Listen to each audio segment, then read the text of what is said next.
European Union, or EU, supports vulnerable Iraqi children in emergency camps. The EU contributed $2.8 million to the United Nations Children's Fund, or UNICEF, to continue truck deliveries of urgently needed safe drinking water to 90,000 internally displaced Iraqis, half of whom are children, in emergency camps located in Iraq's Nineveh governorate. In addition, the funds are being used to maintain sanitation facilities and hygienic surroundings at the sites. These measures are expected to help protect the youngsters and their families from developing serious diseases like cholera. The EU is a Shining World Leadership Award for Peace recipient and a Shining World Leadership Awards for Compassion, Unconditional World Care, and True Caring laureate. Our gratitude for your loving assistance, the European Union and UNICEF.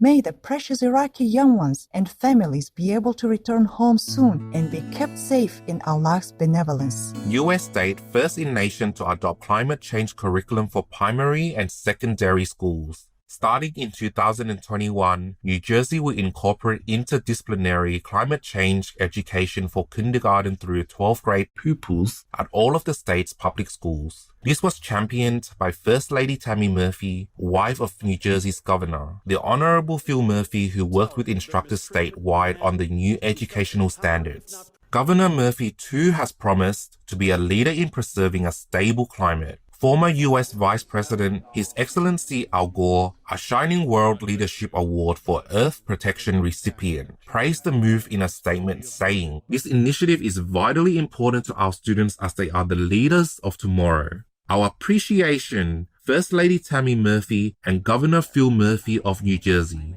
In God's wisdom, may we do more, especially adopting the climate-cooling vegan diet, to ensure that the next generation will inherit a livable planet." Japan's first electric-powered ambulance launched in Tokyo. Nissan, the Tokyo Fire Department, and the Tokyo Metropolitan Government have partnered to create an electric, zero-emissions ambulance for the capital city called the NV400 Zero-Emission or EV Ambulance. The vehicle is the first of its kind in the nation and will have lower running costs than traditional gasoline-based models. It contains an electric stretcher, accommodates up to 7 passengers, and provides a smoother, quieter ride which will benefit patients. The ambulance can also serve as a mobile power source in times of outages or natural disaster. What a commendable project! Nissan, Tokyo Fire Department, and Tokyo Metropolitan Government creating eco-friendly, high-tech transport for saving lives. May improvements like these be seen more and more worldwide in the blessings of the Providence. Researchers in the United States study how to grow islands naturally. Founder and co-director of the Self-Assembly Lab at Massachusetts Institute of Technology, USA, Professor Skylar Tibbetts and his colleagues have been investigating how to create sandbars simply by placing bags of sand underwater in certain positions and allowing the ocean waves to move the sand so that it accumulates. Conducting a field experiment in the Maldives with Invena, an eco-organization based in the island nation, the team began a multi-year study of the developing sand formations through satellite imagery and ocean depth measurements.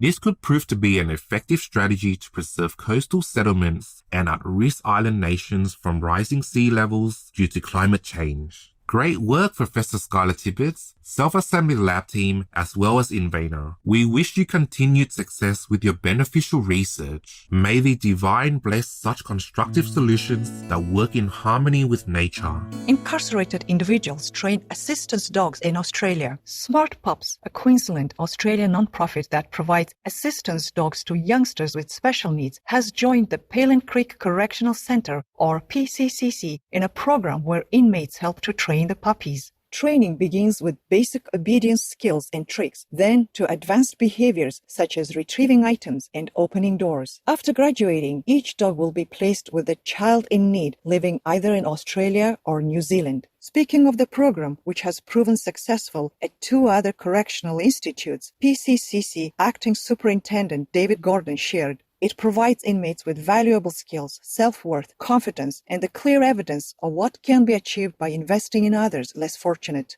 Our applause, Smart Pups, Palin Creek Correctional Center, dedicated trainers, and sweet dogs for working together to make this service available. May your efforts bring lasting positive changes for all involved in heaven's joy. co-founder of Veganuary, creates vegan investment company. Veg Capital is the new investment fund launched by Matthew Glover of the United Kingdom, who with his wife Jane Land previously founded Veganuary, the successful global movement urging people to go vegan for a month. Veg Capital will help startup companies develop new plant-based or cell-based replacements to today's harmful and inefficiently produced animal products. Meanwhile, all profits will go to UK and European charities that are promoting vegan awareness, including animal protection, the environment, and plant-based eating. The firm will also provide companies with business advice and invest in distribution systems that will expand consumer access to vegan products. Thank you, Matthew Glover and Veg Capital, for supporting the world's much-needed transition to a vegan diet this way. In celestial bliss, may compassionate ventures continue rising up around the globe as we enter a new vegan era. Hatchlings raise hope for critically endangered Cambodian turtle. 23 rare royal turtles hatched this year on the sandy banks of the Sri Ambal River in Cambodia's Kokam province, more than the total number of hatchlings in the past 3 years. A halt on sand dredging has helped preserve the habitat of the turtles who were once thought to be extinct. Conservationists have also been working with community members who formed teams to protect the turtle nests. The adorable babies will continue to be looked after at a conservation center until they are ready to be released to the wild. The caring efforts are being funded by the European Union, Wildlife Reserves Singapore, United States Forest Service, and US-based nonprofits, Rainforest Trust, and Turtle Survival Alliance. Many thanks Cambodia and all involved in safeguarding these rare beings. May they, along with all the unique fauna of Cambodia, flourish peacefully in heaven's radiance.